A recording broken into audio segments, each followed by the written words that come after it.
Hey everyone, कैसे हैं आप सभी लोग। एग्ज़ाम फोकस में सभी का स्वागत है। बैंकिंग इकोनॉमिक्स के कुछ टॉप 10 क्वेश्चंस मैं आपके साथ शेयर कर रहा हूं। वीडियो शॉर्ट रखूंगा बट बहुत ज़्यादा इन्फॉर्मेटिव होगा। आपके आने वाले एग्जाम्स में क्लिक कर जाए, मैं कुछ इस तरीके से इस वीडियो को बनाने की कोशिश करी है with lot of information as usual. और मार्च के सारे इंपॉर्टेंट पॉइंट्स इसमें आपको मिलेंगे। ज़रूरत पड़ी तो एक और वीडियो बनाऊंगा। जो लोग इस चैनल पर नए हैं, और भी वीडियोस जीके जीएस और डिफरेंट सेक्शंस के आपको यहाँ पर मिल जाएंगे। मोर देन 300 वीडियोस और स्टेट एग्जाम्स रिलेटेड भी बहुत सारे वीडियोस हैं। Now let's go to the first question. Gram Ujala scheme के बारे में आपसे पूछा गया है कहाँ पर लॉन्च किया गया है। इसे रिसेंटली से लॉन्च किया गया है वाराणसी में। गवर्नमेंट इसके अंदर सिर्फ 10 रुपये में रूरल डिस्ट्रिक्ट यानी वाराणसी डिस्ट्रिक्ट के रूरल एरियाज़ में 10 रुपये में ये दे रही है। अब ये काम कैसे कर रहा होगा आप सोच रहे होंगे कि 10 रुपये में एलईडी लाइट मिलेगी कैसे, गवर्नमेंट कितनी भी subsidy they they. Thing is कि इसको कार्बन क्रेडिट स्कीम के अंदर रखा गया है। मतलब यूनाइटेड नेशंस का जो प्रोग्राम है, फ्लैगशिप प्रोग्राम है, एक क्लीन डेवलपमेंट मैकेनिज्म जिसको कहते हैं CDM, क्लीन डेवलपमेंट मैकेनिज्म। अब उसके अंदर क्या होता है कि ये जो बल्ब्स हैं, LED बल्ब्स, ये CO2 बहुत कम एमिट करते हैं, तो कार्बन क्रेडिट मिलता है कंट्रीज़ को। और उसके लिए यूनाइटेड नेशंस पैसे भी देती है। जो कंट्री जितना ज़्यादा कार्बन सेव करेगा उसको उतना कार्बन क्रेडिट मिलेगा।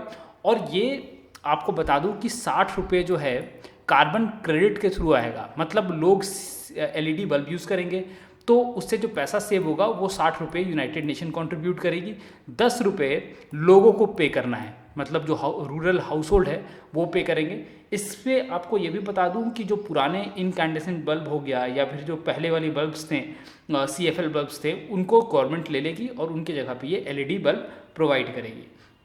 अभी ये इनिशिएटिव हेल्प करेगा 2025 million kilowatt per year save करने में। और ग्रीन हाउस एमिशंस जो है वो भी रिड्यूस होगा up to 1.6 lakh million per year. तो एक तरीके से वो कहते हैं ना कि सांप भी मर गई लाठी भी ना टूटे, वो वाली कहावत हो गई कि मतलब आप कम पैसे में दे भी दो बल्ब और एनर्जी सेविंग भी हो रही है, साथ में CO2 इमिशन भी लेस हो रहा है। सो पूरा ये इसका थीम है। अब अदर जो प्लेसेस हैं वो भी आपको बता देता हूँ। शायद एग्ज़ाम के ऑप्शंस में आपको बहुत सारे ऑप्शन में से एक पूछ ले कि कौन सा नहीं है इंक्लूड किया गया है इस स्कीम के तहत।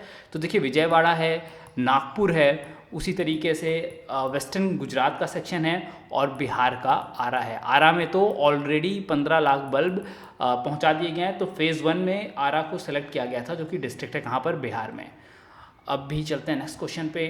Dash became the second biggest supplier of oil to India, major turn around. देखिए क्या है, ये बहुत इंपॉर्टेंट क्वेश्चन है। इंटरनेशनल अफेयर्स अगर आपको समझना है उसके लिए भी OPEC, oil petroleum exporting countries, OPEC तो आप जानते हैं, ओपेक नेशंस के बारे में हमने कई बार पहले डिस्कस किया है।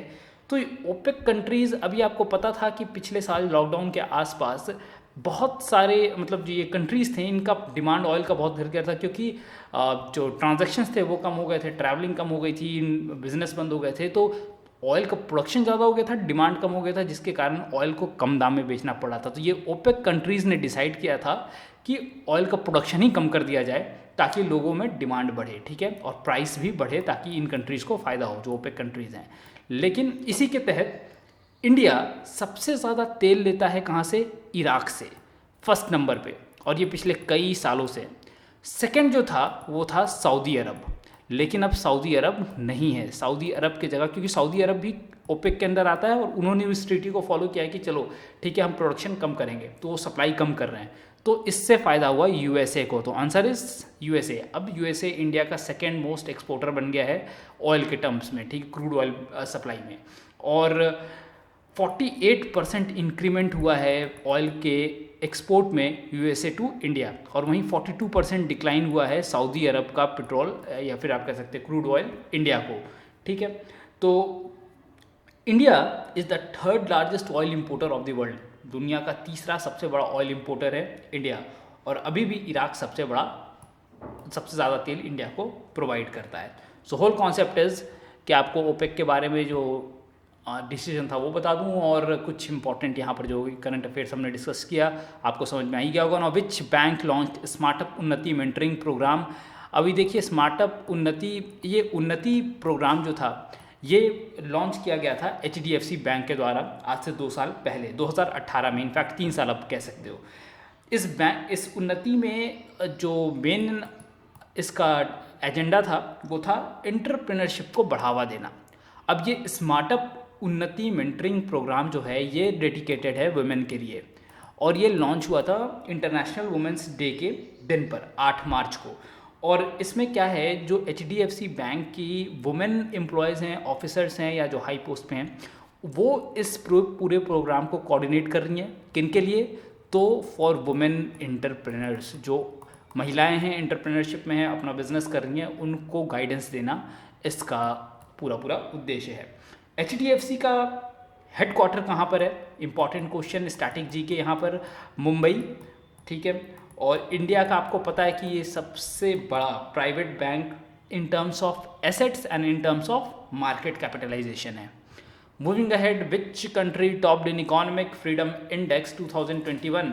तो आपसे पूछा जा रहा है कि सबसे ऊपर रहने वाली इकोनॉमिक फ्रीडम इंडेक्स में कंट्री कौन सी है?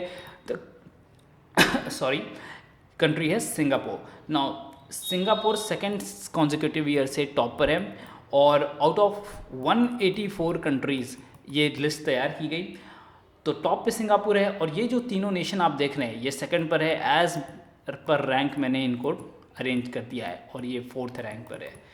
और आयरलैंड, अगर आपको 5th जानना है तो 5th है आयरलैंड। तो टॉप 5 तो आपको याद रहना चाहिए। और heritage foundation US based think tank है, वो ये रैंक डिसाइड करती है बहुत सारे पैरामीटर्स को लेकर।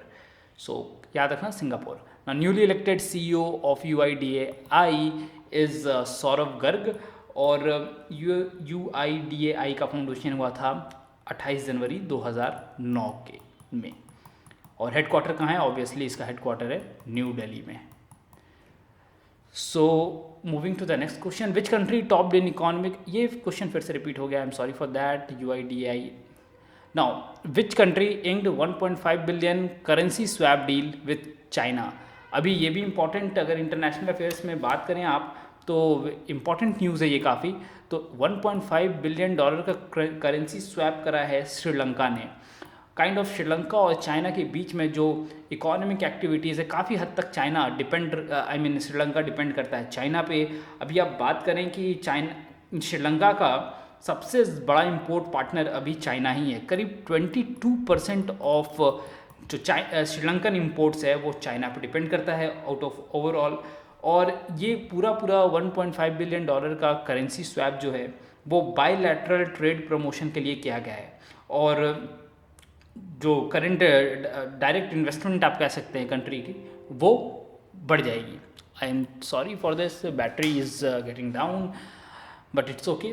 अब देखिए एक और बात यहाँ पे आपको बता देता हूँ कि अगले 3 सालों में, 3 से 4 सालों में 2025 तक 4.5 बिलियन डॉलर श्रीलंका को अपना डेट क्लियर करना होगा चाइना को देकर, ठीक है, क्योंकि श्रीलंका बहुत ज़्यादा पैसा चाइना से ले चुका है। द नेक्स्ट थिंग इज़, आपको यहाँ पे स्टैटिक जीके बता दूँ कि वहाँ के प्राइम मिनिस्टर भी हैं महिंद्रा राजपक्षा। आपको राजपक्षा नाम याद रखना चाहिए क्योंकि प्राइम मिनिस्टर और प्रेसिडेंट दोनों का टाइटल सेम है। एक है महिंद्रा राजपक्षा और प्रेसिडेंट हैं Gotabaya Rajapaksa. Moving ahead, IOB trendy saving account launched by. अभी IOB यहाँ पे बहुत ईजिली आप समझ सकते हैं, इंडियन ओवरसीज़ बैंक को ही IOB, या फिर आपको एग्ज़ाम में अगर क्वेश्चन पूछे तो ट्रेंडी सेविंग ऐप्स भी बोला जा सकता है। तो ये किया गया है इंडियन ओवरसीज़ बैंक के द्वारा। इसमें 21 से 38 ईयर के बीच में जो आप कह सकते हैं मिलेनियल्स पॉपुलेशन है इंडिया की, उसको टारगेट किया गया है, जो लोग प्रेफर करते हैं ऑनलाइन बैंकिंग और डिजिटल बैंकिंग सर्विसेज। तो उनके लिए स्पेशल सर्विस क्रिएट की गई है और इसमें कोई भी ओपनिंग बैलेंस रिक्वायरमेंट नहीं है। तो अगर आप इस एज ब्रैकेट के अंदर आते हैं तो आप भी इस फैसिलिटी के बारे में जान सकते हैं ज़्यादा गूगल पर। और बात करें इंडियन ओवरसीज़ बैंक की, तो इसको फाउंड किया गया था चेन्नई में और इसका हेडक्वार्टर है चेन्नई और इसका फाउंडेशन ईयर है 1937, correct. Moving ahead to the next question, तो what is the India's rank in international intellectual property index? तो इंडिया का रैंक 53 कंट्रीज़ में 43 रैंक है और 53 ग्लोबल इकोनॉमीज़ की अगर बात करें आप, और जेनेवा इसका है हेडक्वार्टर जो कि है स्विट्ज़रलैंड में। हेड अभी कौन है? तो डैरेन टैंग है, DARENTANG, right. New director general of international solar alliance is, नए director general international solar alliance के हैं Ajay Mathur. So answer is Ajay Mathur. ये 4 साल के टेन्योर के लिए होंगे और इससे पहले ये टेरी के डायरेक्टर जनरल रह चुके हैं। आपको ये भी जानना चाहिए कि ISA इंटरनेशनल सोलर अलायंस का हेडक्वार्टर है कहाँ पर, तो गुरुग्राम यानी कि गुड़गांव में, और इसका फाउंडेशन या फॉर्म किया गया था, इसे 2015 में इस्टेब्लिश किया गया था, 2015 में। Moving to the next question, which country chaired first meeting of BRICS CGETI। Now what is CGETI?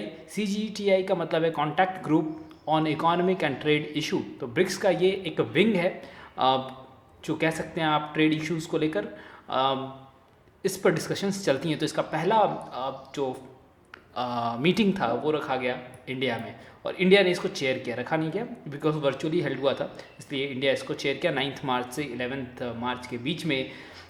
अब नेक्स्ट क्वेश्चन देख लेते हैं। Okay, so here we reach the end of the video. See you all in the next video. Till then goodbye, take care. कोई query हो तो examfocuseducation@gmail.com पे आप put कर सकते हो। Till then goodbye, take care.